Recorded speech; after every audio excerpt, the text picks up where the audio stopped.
Assalomu alaykum azizingiz, salomat va xonavod sabr mishid. Дарбораи вай гуфтанем бизам тарбияи фарзанд. пеш аз он ки мо фарзандро тарбия кунем ку аввал бояд мо худамон тарбия карда бошем. Чунки равоншиносон мегӯянд ки фарзандони мо хо духтар хо писар дар оила бошад ку суханро аз модар агар шунаванд дар майнаи сарашон як ҳаёт дар гӯшашон мемонад. Бинед ман насиҳатҳои модарам ҳамаш дар гӯшам ҳаст.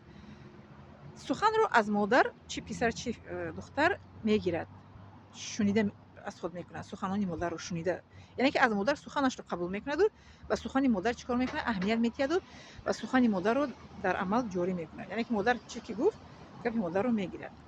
Аммо нисбати падарро амалашро мебинад, падарро дар ҳаракатҳо, дар амалҳояш. Мисол падар ки ваъда кард, ваъдаашро бояд ки вафо кунад. Ваъдаашро агар хилоф кард, фарзанд мегӯяд ки падари ман дурӯғгӯй аст, манам падарамро дига бовар намекунам, баъд рафта падарашро дӯст намедорад. Ин як сабаб. Инро равоншиносон мегӯянд ки аз модар шунида қабул мекунанд, модарро дӯст медоранд, суханҳояшро шунида, а падарро амалу ҳаракатҳояшро дида фарзандҳо дӯст медоранд. Ин сухани равоншиносон. Аммо ба шумо мегӯям аз он таҷрибае ки ман аз падару модарам дидам, ки модарам ба мо мегуфтанд ки падаратонро эҳтиром кунед ва падаратон ба рӯяш нигоҳ накунед, падаратон доим ҳақ ҳастанд ва шумо доим ҳақ нестед. модарам мегуфтанд ки падаратонро эҳтиром кунед, барои модаратон нигоҳ накунед, модаратон доимо ҳақ ҳастанд ва шумо доимо ҳақ нестед. ана ин чизе ки ман аз таҷрибаи худам мегӯям. Равоншиносо дидедан чӣ мегӯянд, ки шунида мисол аз модар қабул мекунанд ва аз падарашон дида қабул мекунанд. Он чӣ ки мебинанд ки падарашон чӣ гуна амал мекунад, чӣ гуна рафтор мекунад, анаро фарзандон мегиранд. аммо пайғамбари мо ҳастанд гуфтагиянд ки беҳтарин шумо касе аст ки дар оилааш беҳтар мебошад. дидед равонишиносо чӣ мегӯям ва ман аз таҷрибаам чӣ дидам мегӯям ва пайғамбари мо чӣ мегӯяд, мегӯяд ки дар ҳадисашон ки беҳтарин шумо касе аст, мегӯяд ки дар оилааш беҳтар бошад. хоҳ мард хоҳ зан, мо бояд ки муомалаи хуб дошта бошем. Модарам бояд муомалаи хуб дошта бошад бо писаронашу духтаронаш, падарам инчунин муомалаи хуб дошта бошад бо писарона ва духтаронаш. Валекин нисбати духтар олимои Эрон мегӯянд ки равоншиносои эрониё мегӯянд ки нисбати духтар падар бояд бисёртар меҳр бояд дода бошад.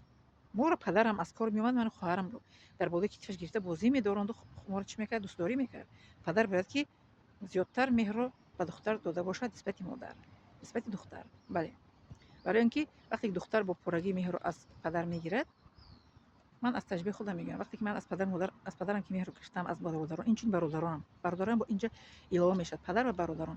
ман аз падару бародаронам ки меҳрро гирифтам, то ҳоло бародаронам маро бо меҳр бо ман рафтор мекунанд. ман дар кӯча ба ягон марди бегона, ба ягон сухани бегона дода нашудам ва дода намешавам. духтар вақте ки бо пурра мегирад меҳрро аз падар ва бародаронаш, дар ҳеҷ куҷо ба ягон сухани ягон ҷинси мард дода намешавад ва ҳеҷ куҷо, ҳеҷ вақт, дар ҳеҷ замони ҳеҷ макон обрӯи падару модару оиларо паст намекунад. доим бо сари баланд мехонаду дипломро мегираду бо сари баланд ба ватан бармегардад. ман як аввалин бор дипломро гирифтам аз судан, бо сари баланд ба ватан баргаштам.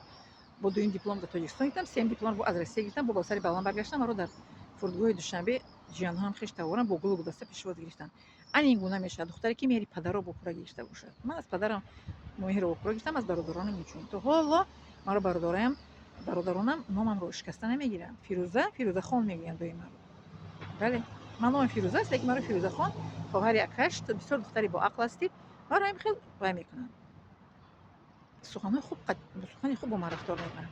ин суханҳои хубро мо бо гӯш мешунавем ва хушҳол мешавем ва ҳеҷ гоҳ дар фикри мо ягон фикри ноҷо намеояд ки мо гурехта равем ё падару модарам мисол чӣ кунем. не, маро падарам бо модарам насиҳат карда, маро аз ваҳдат ба чӣ мегӯянд Душанбе фиристодан гашта омадам ку ба хонаи падару модарам.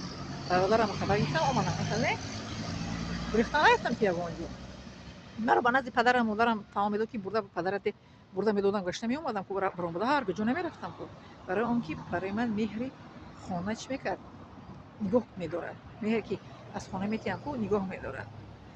бале инҷа хай телефон мо мегӯянд ки телефон аст асри 21, ки телефонҳоро бояд мо назорат карда истем, бояд ки фарзандонро назорат кунем. мо дар Россияем, духтарчаам ҳастем, якумуш дар Россия мехонад, телефонашро назорат мекунем, мепурсам ки дар телефонаш кадом шабакаҳоро тамошо мекунад, бо кӣ дӯстӣ мекунад, куҷо меравад, кай меравад, мисол ба сайру гашт, мисол дар назди хона мо иҷоза метиҳем сайру гашт кунад, бо кадом дугонаҳо ба хона меоянд, ба хонаи дугонаҳо мо намемонем фарзандонро раванд ки бо ҳар куҷо наягон то бо мошини боше, бо декши нест ёше, ба ҳар куҷо мо бояд фарзандонро намонем ки раванд ба ҳар куҷо ки хоҳанд. не ва чизҳое ки мехоҳанд харем барои онҳо, чизе ки ба онҳо محتاج هستن احتیاج دارن همون چیزا باید خریم.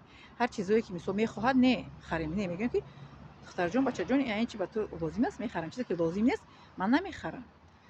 برای که ارک کلان میشد فرزند. چیزی که حد زیاد میخواد کو ها چیزی که خود خوب شده است میخریم برای تو. نه چیزی که احتیاج دارد همون چیز رو باید خریم.